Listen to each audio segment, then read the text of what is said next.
Welcome to Willow Healing Matters, the podcast. We are so excited to have you joining us on this journey where we explore different ways to empower your soul, whether it's healing in your kitchen or all the way up in the corporate world. Come with us as we look into different ways to heal your mind, body, and soul.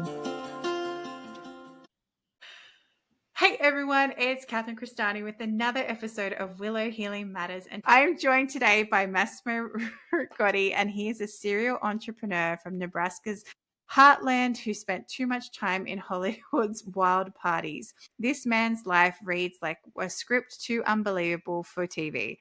A confidential recovery specialist, he turned his rock bottom into a rock solid memoir, Flavors of Confidence. His S.O.B.E.R method, it's like Stoicism met a life coach at a bar and decided to save the world, confident flavor at a time.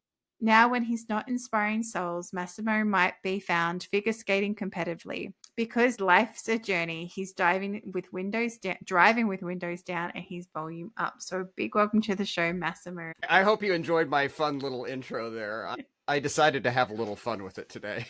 Why not? Yeah, absolutely. Is it funny that I'm so curious about that you're a professional figure skater? But I will go into the S.O.B.E.R method. How did that even come about? Well, I tell you, a lot of people are really interested in that. So here I am. I'm 46 years old. This is almost, well, no, I was 47 at the time. So this is three years ago. And I was like, you know what? I've got to stay in shape. I had just watched my father pass away, and he wasn't even 70 years old yet, and he's 68. I'm thinking, okay, this is not going to be me. I've got to find a way. And I've seen over time, so many of my loved ones, they lose the use of their legs. They can't walk, their strength, and that's it. And although I was, I walked a lot or whatever, I wasn't in really good physical shape. I'm like, what can I do that I would enjoy and have some competitive edge so I would stick with it to try to push myself further and further and further. And I don't like being hot. So like cycling was out, running was out. I'm just not going to do that. I'm like, figure skating, that could be interesting. So I went and I learned to skate, and I was like, maybe I'll play hockey. So I tried that and I got beat up. And after my first game, this guy comes to me and goes, you probably should be a figure skater. And I was like, figure skating? He goes, yeah. He goes, I think you got some natural skating talent. You should try it. So I went and changed my skates, and I, threw everything into it. And now I compete at bronze level adult, Wow. which I'm like pushing right now up against getting my axle. Hopefully I'll nail that here in the next 6 to 8 months. It's a lot of work. And, I have really slimmed down. I lost 40 pounds. And I'm in the best health of my life, believe it or not. I went and my most recent physical, my doctor, who I've been seeing since I was 16, he says, I don't know how to tell you this, but you're in better shape now than you were when you're in high school. I was like, okay, I'll take that. Amazing. But I also love that the drive there, right? Like you were like, okay, I want to live. And then you're like, how am I going to change this? And I feel this leads beautifully into your story of how you've created the S.O.B.E.R. Do you call it so? I'm assuming you call it the S.O.B.E.R method. Great. This, because I'm like, if I have to say that the whole interview, the S.O.B.E.R, we're going to be here all day.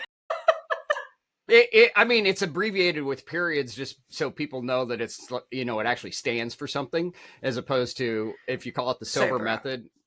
They're like, oh, well, I need to sober up. But, not realizing that SOBER actually has 5 steps, which are stoic, observe, behavior, execute, and restore. And it's a continuous improvement program that works on the Deming cycle. For those of you not familiar, Deming was a doctor that went over to Japan after World War II and helped with manufacturing. He's the one who set up the continuous improvement. His whole belief and theory is that you would look at things, you would correct them in small measurable steps until they were perfected. So I got the crazy idea that maybe I could do the same thing with my mind. And so I created the S.O.B.E.R method based on that premise, that I could pick something out that was challenging for me in my sobriety. I could work on that by observing how it presented itself in the real world, remap a behavior, then test it by actually executing, like going out into the real world and saying, I'm going to put myself in this scenario and test out whether or not my new method for for changing my behavior will work and I won't feel triggered to drink. And if I do feel triggered, well, I go back to the, workshop and I nail out another proposal on how I might make that work and then try it again. Once I got it down, then it's the restoration step where I look at how have I been impacting the world with my negative feedback to it. And this is the kind of the natural forgiveness stage where I go and I make amends with those that I may have hurt with this behavior in the past. Then I go back to the beginning and start over and remap a behavior again. And I'm just currently on my 151st pass through my own program. And I tell you, as you get deeper and deeper and deeper into it, it is like I'm in minutia now of actually correcting smaller and smaller things about myself. And I feel that's such an important reflection because often we don't realize that healing is multi-leveled, and it's, oh yeah. And, even though you think you're okay, then something else will trigger it and something else will trigger it until you actually get to the root cause of what started the behavior in the first place and what started that creation of what's happening around you. Because a lot of people like to blame everything else rather than actually looking on the inside and coming back to yourself. And I really like that you brought that out too, that you were, saying that, you look at the external trigger, but then you actually go within to see where that's coming from, because so often people get stuck in that victim mindset, right? And then they just want to find everything else to blame rather than taking responsibility. Yes, exactly. And you had a recent guest, I think it may have been one of your most recent released podcasts, Justin, I think was his name. Yes, Justin L. Shaw. Yeah, Awaken the Yes. Sorcerer. Yeah. Yes. I thought the Awaken the Sorcerer was so interesting. And it was a similar type of situation that Justin had, in the fact that I was going to AA, I was sober, but this is it. I'm going to just sit here and come to meetings twice a week and talk about what used to be. And I'll tell you right now, that was a trigger for me, because I started talking about, oh yeah, and then at this party it was with, and you start telling those stories and you leave there going, oh, that wasn't that bad, was it? That was kind of fun. Maybe I should go have a drink and meet some new people. That's the wrong thing you want to be leaving with. And so I had to find something that was going to incrementally improve myself, as opposed to just remaining sober. And I'm not saying that AA is bad. It could be good for some people. I have friends actually who know everything there is to know about my method, because they have to hear about it all the time, that go to AA and refuse to change because it works for them. And they also are the types that don't necessarily want to improve. They're happy with where they're at. They're just, that's fine. And everybody, this plan can meet you where you are as well. It just really has that underlying, you want to improve yourself over the long haul and be the best possible version of yourself, then sober is definitely the plan for you, because that's what it's driven to do. And the underlying component, and Justin brought this up as well, and I thought that it's very relatable, is when you lean into the Christian element of the plan, it's very off-putting for a lot of people. And since my method leans into Stoicism, it doesn't have that it's off-putting to some people. Even though I'm personally a Catholic, it doesn't mean that everyone is, or that believes the same things I do. So this allows it to be open to everyone, but lean into an ancient philosophy that frames up looking and reflecting upon oneself. So I think that that's a huge benefit to the sober method. And when you say Stoicism, what do you mean by that? I feel that's an important distinction. Yeah, exactly. So in the case of how we're using Stoicism, because of course this is a huge thing, Stoicism just kind of popped onto the scene actually after the sober method came into existence. It's like, oh, that's really interesting. Everybody's talking about being stoic all of a sudden. But I always have those who use the method start with Marcus Aurelius's meditations and looking through the passages and then applying those and reflecting upon them within their own life. Like, how does this apply to me, and where does this impact me in my sobriety? And really looking at the dichotomy of control is of course very important. Which again, this is in AA, but it's not talked about as being anything that's actually a Stoic philosophy. Is like you can only focus on the things that you're in control of, and everything else you should just let by the wayside. You can absolutely not change certain things, so you shouldn't worry about them, which is a huge push in anxiety, which so many people have today. I mean, we worry about things that we have literally no control over. Mm-hmm. So, and then that drives us into doing all sorts of things that are just silly. I mean, for lack of a better term. I mean, Yeah. and it gets us in this mindset where I think it just arrests our development overall. And you don't have to be someone who is addicted to have this horrible anxiety.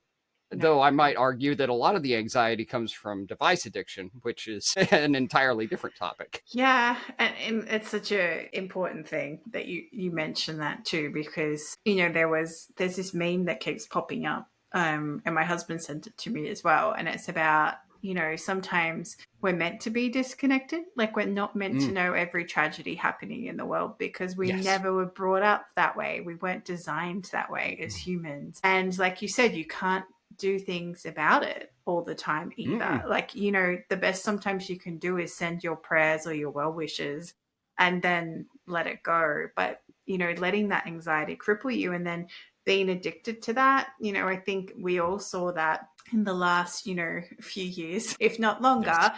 How, it's funny because I don't watch TV, I don't listen to the radio, I really control my narrative. And I was so happy during the lockdown years. And my clients are like, how can you be so happy? And I'm like, I can fix that for you. Don't watch TV. And they're like, what? I said, it honestly has nothing. Don't worry about it. They're like, what? And this was the thing, like if you can step back and stay, like you said, that anxiety is created because it's the fear and the worry about not what's happening. The only thing you can ever control is yourself. The only thing you can ever change is yourself. So if you work on you and work on yourself, then yeah, it will have ripple effects out into the world, which is the amazing thing. We've got the butterfly effect and everything like that. You change, people around you change because you inspire them into action, which is really positive in itself.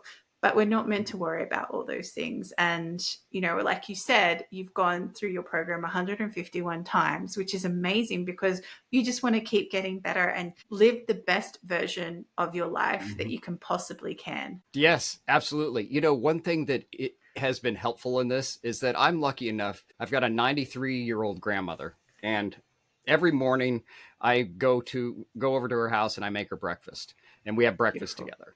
And it's probably I've been doing this now for 3 years, and it's one of the greatest gifts I've been given at the end of her life, because it's allowed me to look at the world before media was so infiltrated.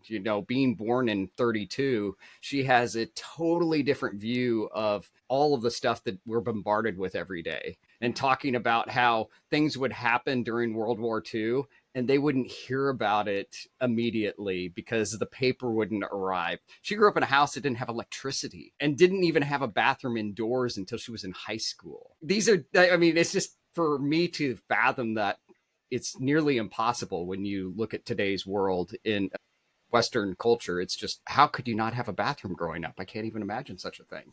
And so that view grounds me a lot, because oftentimes I'll ask her, what do you think about this? And she goes, I don't know. What are you talking about? She's not informed because she reads all the time. She's not driven to sit there and watch television all day long. She actually is continuing to broaden her own mind, even at her age. And I think that that's fantastic. It inspires me, actually. I can so resonate with this, right? Like my nono, my grandfather, until he passed away, before he got unwell, he was still like at home and cooking and everything like that, and had his veggie garden, like, in his 80s. And it was so funny. We went over there one day and he goes, I was watching the cooking channel and they made stock. And I thought, I can do that too. So he stopped buying stock and he started making his own stock. Nice. And, and it was so beautiful. But when he passed, my husband actually said so much wisdom passed with him. And, so often we forget how much wisdom our grandparents do have and how much they carry, and that we can learn so much from them. And sometimes those old remedies, are Oh, yeah. actually the most powerful ones too. Yes. And that touches on something that I've done over the last 18 months now is I have almost completely moved off processed foods. Amazing. And I cannot stress enough to everybody who asks me, like, how did you do it? Well, I did it kind of like the S.O.B.E.R method. I did it one very little step at a time. And it started out by, okay, I'm going to start baking my own bread. Oh, that seems like a lot of work. It really isn't a lot of work. I mean, if you can, knead some dough and then walk away for an hour while it's in the oven, anybody can make bread. It's not difficult. So you don't But make that was step sourdough. one. Okay, that's I step. do, I do, I Oh, do you make do now. sourdough now. Yeah, but when I started Sorry. just with white bread. But now it's like now I've got that whole side thing going where you have other people that make sourdough around you, and you're like comparing your different starters. Like, I kind of like the flavor in that. What did you do? So What did you feed your culture? yes, what did you feed your culture? I mean, so you learn entirely new things, but that was that first step in that journey, and over time, it's like, I wonder if I could make that. I wonder if I could make ketchup. I wonder if I could make, it just everything down the line until one day it's like I look and I don't even really have anything processed anymore in my refrigerator. Amazing. It's just a collection of ball jars with marker on the top of what it is. I love this. I love this so much. I bake. I'm a mad baker, but bread and me are not Nice. friends yet. It takes so much effort. Sourdough is like, it is an art. It is an art. I can't stress that enough. But it's funny because I was like, God, I want a hummingbird cake. So I made a hummingbird cake, and I don't use sugar. So I swapped, because my son was always sensitive to sugar from a very young age. So we swap out sugar for maple syrup and honey. Like that's what we okay. use instead, right? And people cannot tell the difference. People actually like go, what is in this? It's amazing. I'm like, maple syrup and honey. And they're like, oh. And I was like, yeah, it's completely sugar free. And it's really interesting when you start to bring back from the processed food. Like you said, it's one little step at a time. So for me, when I learned about it all, I started by going through the cupboard and taking away anything with numbers, which wiped out a chunk of the cupboard. And then I did all the artificial chemicals, and then I did all my makeup, and then I did, and you just start one step at a time, because truly we're meant to be living as close to nature as we can. That's how our bodies are designed. And when you actually look at a supermarket and look at the percentage of where you should be buying from, where I say should be buying from, but it's only like 10% of the store, like really. Yeah. And it's funny because we popped in today to grab a couple of things, and we go to the fruit and veggie aisle, and then we went to the meat bit, and then we got a little bit of dairy, and then we're out.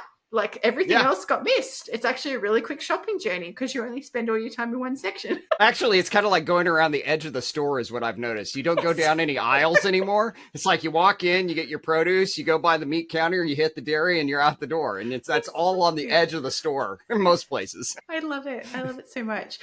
So I feel to ask, you've done all this. All this has come into, you and choosing to improve your life, right? Because it's like, I want to live a better life, skating, changing your diet, getting rid of processed food, and then creating the S.O.B.E.R method. Who would you recommend this to? Who are the people that normally gravitate to you to come and learn how to use it? Well, the people that gravitate the most towards it and the people that I help the most are high performers that are not able to. And when I say high performers, I'm talking about like doctors, lawyers, engineers, dentists, pharmacists, people who there would be an incredible amount of stigma attached to them walking into an AA meeting. They could lose their practice. They could, no longer be working at the pharmacy because someone's going to find out that they've been popping pills behind it, but they know they have a problem and they can't talk to anybody. And they grasp the holistic portion of this in a way that we're improving mind, body, and soul, and that what you put into your body needs to be improved if you're going to improve your mind. And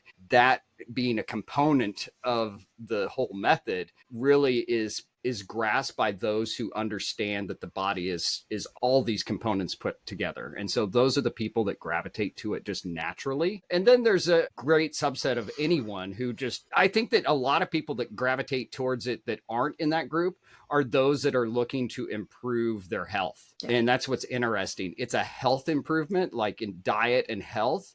And then they may not even have a challenge with their sobriety, but the method itself lends it to just this natural improvement of your body. Of course, I had a challenge, and we haven't even touched on it at all, but I spent a good portion of my life drunk and high all the time, yet operating multiple businesses and having wild success in life. So I was a high functioning individual. So a lot of people, when my first book came out, they were like, hold on a second. You were high during that meeting? Because they read it in my book, and I was like blitzed out of my skull, man. Oh my goodness. It made me just think of, I don't know if you watched 2.5 Men, but there was an episode where Charlie was being a child entertainer, and he went onto the stage, and he was drunk, like completely drunk. And his brother goes to his agent and went, are you concerned that he's not sober? He goes, he's an artist. I would be concerned if he was sober. And that's exactly what it made me think of, how you're saying, like, and it's almost like, what I got kind of intuitively then was that you were working at such a level that your body was dependent on the drugs and the alcohol to allow you to function, because it becomes so addicted. If you didn't have it, you would fall into that withdrawal pattern, and then you can't keep functioning, right? Yeah, that's exactly true. And I also was working in a creative field for most of this. I owned companies. I worked in the entertainment business, so I was around it all the time as well. There's a certain just kind of, it was natural, as you just touched on, that, you'd start drinking in the morning when you were on a set, and you'd finish up the day with celebration drinks. So, you never stopped drinking. And that's when it really turned on hard, and to the point that it was nearly 24 hours a day worth of drinking is when I was in Los Angeles. And after I left Los Angeles and moved back to the Kansas City area, I operated a printing company. Well, I'm still in a creative realm. And so several of my graphic artists were questioning, well, hold on a second. We just thought you were just super creative that day that happened. I'm like, no. My best idea is when I'm high and off my face. Yeah. It's embarrassing to say, but here's the incredible thing. And I have to tell the rest of that story in a sense, is that as now that I'm sober, I have found that I can lean into that same mind space because I know where it comes from. And I was able to figure that out a couple years ago by working through the S.O.B.E.R method to figure out where that creative juice comes from. And so I can tap into it at will now. And it used to be the requirement to get to that space in my brain was to get pretty drunk, and then that would like open up and be freeing. And so much of that came from being confident enough within my own skin to show people that side of me, that, the kind of wild and crazy thought, just free flowing ideas. And I never had the confidence to show people that. And so that's why it required all the alcohol to get that kind of smoothed out. So I was okay showing people that, I got this crazy thought, and this is what we're going to do here, Yeah. And it's really interesting because, I've had a few people on the show who I've interviewed, and they like work with psychedelics with their clients or that sort of thing, right? And that's the biggest thing we bring up, is that psychedelics show you what you need to see, but they're not meant to be relied on. It's meant to be just a stepping stone to get where you need to go. Whereas a lot of people create them as a daily practice, where it's like they become reliant on the plant medicine, because even drugs are some form of plant medicine, not necessarily a healthy version, but you know what I mean. But it's all about, like you said, it's like bypassing the inhibitions. It's bypassing those feelings that keep you blocked, because it's our conscious that keeps us believing that we can't be that creative, or that we can't do that, or we can't do this. But it's like, actually, no, you're an infinite being. You can do whatever you want. Yes. And I think that so many of us hold ourselves back. I mean, if you want to see who's holding yourself back, just get up and look in the mirror right now. You are the person holding yourself back from greatness. Your own worst critic. Yeah. Yeah, and you're your own worst critic. I find what's interesting, there's part of my head that hasn't quite rewired itself, and it is that piece, which is I still compare myself to like the old version of me in my head. And so I'm very critical of the things I do. And then somebody's like, that was unbelievable what you just did. And I'm sitting there ruminating about how horrible it was and how I would improve this and this and this. And then you'll have somebody tell you how it just touched them. You know, you'll get off stage after giving a talk, and then somebody walks up like, that was the most amazing thing. And I'm standing there while they're talking to me going, I should have had that inflection on that piece. You know, it's just really interesting, the mindset that you get, because if you came from that space your whole life in which you had this, I'm worthless, I don't have the capability to do things, and then you suddenly have built yourself to a point that you have the confidence to deliver on these things, you don't lose the reptilian brain portion of yourself that's telling you you're worthless. It doesn't go away right away. It's going away slowly. I do feel that it is, but at the same time, it's there. Yeah.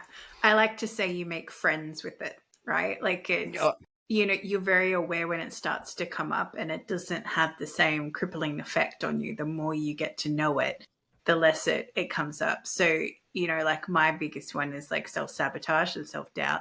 And and it'd be like, and I'm like, especially with what I do, because I do a lot of intuitive work. So I don't always have proof of what comes through.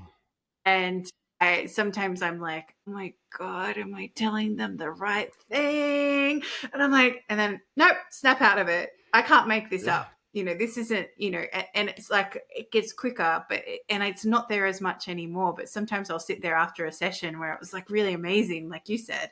And then I'll be like, did I say the right thing? And then I'm there like intuitively checking, and I'm like, is that right? Is that right? It's like, it's not that. Yeah. It's not that. Okay, great.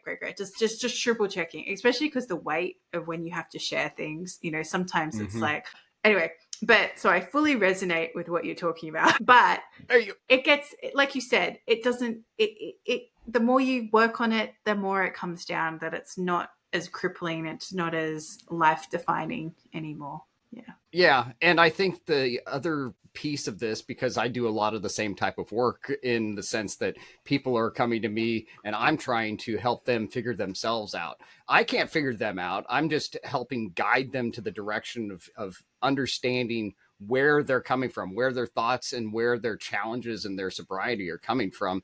And once they find this, and I would say so far, more than 90% of these things are in a childhood trauma of some type that they push down so deep they don't even know that it exists. 100%. And once they find it, they're like, they just go. I'm like, okay, there's your dragon, go slay it, because that's your problem right there. You've finally figured it out. And so once you figure out what you're challenged by, it's really easy to attack and then change. But a lot of times you're fishing around in someone else's mind to try to help them ask the right questions of themselves to figure it out. But the best psychiatrist is the one right here. I mean, you're your best person, but you need a guide. And 100%. I feel like that's what I am a lot of times when I'm coaching people to their sobriety, is that I'm the guide to help them figure out themselves so they can rewire their behavior into a sober life. Yeah. And that's such a beautiful way of framing it, Massimo, because so often we are our own best teachers, but we can't. My coach said to me, a mirror can't see herself. And I'm like, oh, yes, it's so true.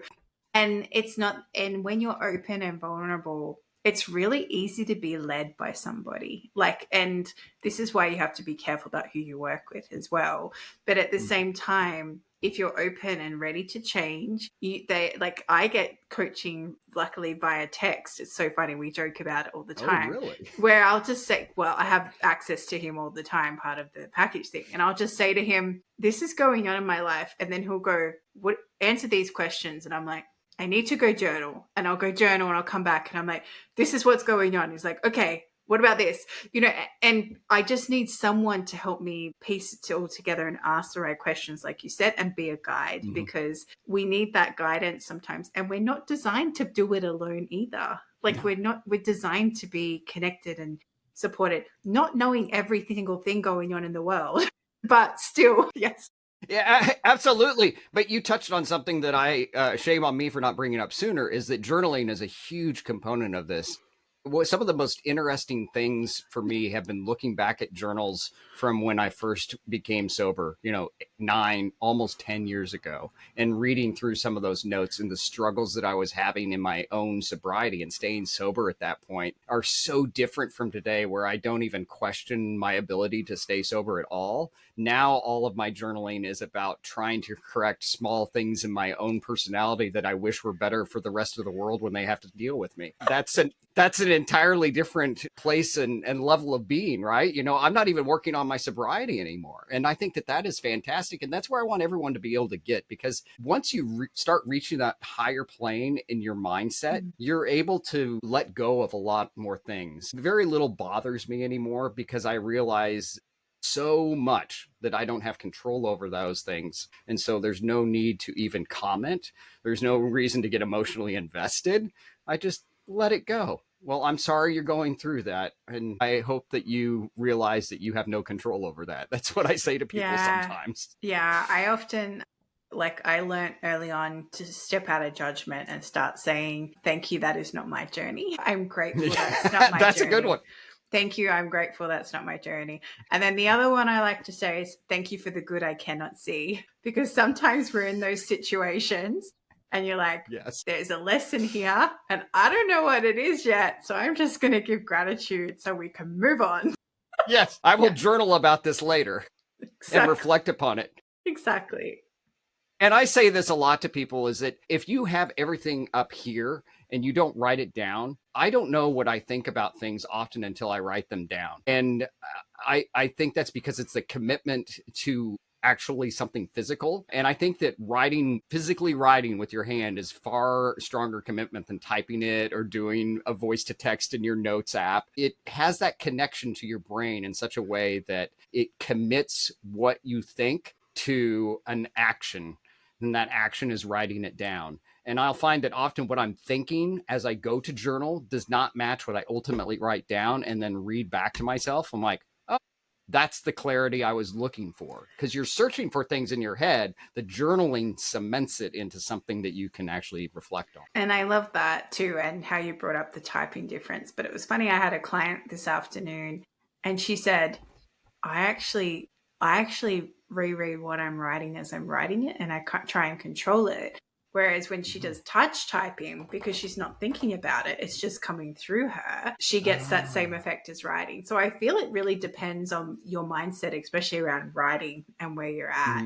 I found that I prefer writing for certain things, but if I know I have to put it into something later, then I prefer typing it. So because I don't want to do it twice, I'm like, no, I'm not doing it twice. But it's any way I feel that you can get it out where you're not using your head, because that's where it comes to. Like, we have to start listening more to our heart, because our heart is, there's so much research, and we could talk about this in a whole other episode. But in saying that, journaling is such a powerful thing. And please, anyone listening, you cannot use AI to go deeper on this. I just want to emphasize that. AI can give you the first question, but it can't keep leading you to those deeper emotions, because it does not know you and it does not know how to lead you to there. And that is why it's still important to have that human connection, because I know a lot of people are going to AI to replace them for therapy for whatever reason, for journaling prompts and that sort of thing. I will tell you right now, the responses you get are only as good as what you put in. And if you don't know what to ask, it's not going to give you the answers that you need or the support and feedback that you need to keep going deeper within yourself. Thank you for bringing that up. It's really important. And there have been some recent cases of unfortunately, of people using AI. And it's basically, it's an echo chamber. And I've tested this a little bit, because I had a client of mine who said that they were utilizing AI from time to time when they couldn't reach me immediately. And I cautioned that. And then I decided to test it myself. I tested several models, and basically it will confirm back what I'm thinking. It's not very good at doing the critical, well, I'm not sure that that's right. Let's think about this instead. It's going to confirm your thought. It's not going to offer up a contradictory because that's not how it's designed. And it's only as good as what you feed it, as you said, only as good as the prompt. Exactly. Yeah. So, and don't get me wrong, I use AI for a lot of things, but for that, no. For that, I go to my coach. your coach is your own personal AI, is the way to look at it, right? I'm going to tell you a really funny story about that a bit later. But as we start to finish our time together, Massimo, I asked the guests that come on the show, if you could change or heal something in the world, what would it be? Well, if I could change anything, it would be to eliminate the stigma that we have with addiction and mental health struggles. Because, so many people, they suffer in silence because society labels them as weak or flawed. And, I've seen it firsthand through my own battles with alcohol, cocaine, bipolar disorder, that addiction is really complicated. It's complex. It's an interplay of biology, trauma, environment, diet, as we touched on as well. And, if we could shift that narrative to one of empathy and understanding, I think that the shame and the law, if we could help people without shame, it would lead to stronger communities. And that's why S.O.B.E.R method focuses on building that personal confidence through self-reflection and psychological growth to empower you to rewrite your story without judgment. Yeah, it's just such an important thing. We like not having judgment. My favorite quote from Ted Lasso, I don't know if you've watched Ted Lasso, but it's be curious, not judgmental. Like I love that quote so much because yeah. Well, I'll share something personal with you. So I went to Shawnee Mission West High School, class of 93, and Jason Sudeikis' class of 94. I spent a lot of time with Jason before he was the great star that he is today. So I love that. Look at that. 6 degrees of separation or less, right? So yeah, you just took it, whatever it was, down to 2. That's it, right, exactly.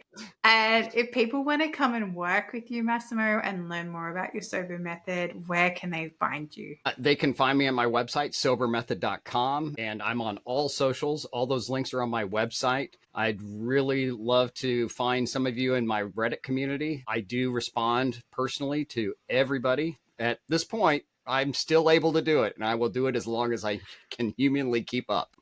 Beautiful. I'll make sure to put those details in the show notes for you as well. And thank you, Massimo. This has been the funnest conversation. I've loved every moment. Thank you so much for being on the show. Thank you. Thank you for listening to Willow Healing Matters, the podcast. We have so much love and gratitude that you have taken the time out of your day to empower you on your healing journey. The views shared by the person being interviewed might not necessarily reflect that of the host and should be used at your own discernment. Trust what resonates for you and follow your heart and soul guidance. If you have any underlying medical conditions or mental health issues, please consult with your healthcare provider before pursuing any of the recommendations. Likewise, you can always contact the person being interviewed to find out more information. This can be found in the show notes. Remember to activate, align, heal, empower, and find love in everything that you do.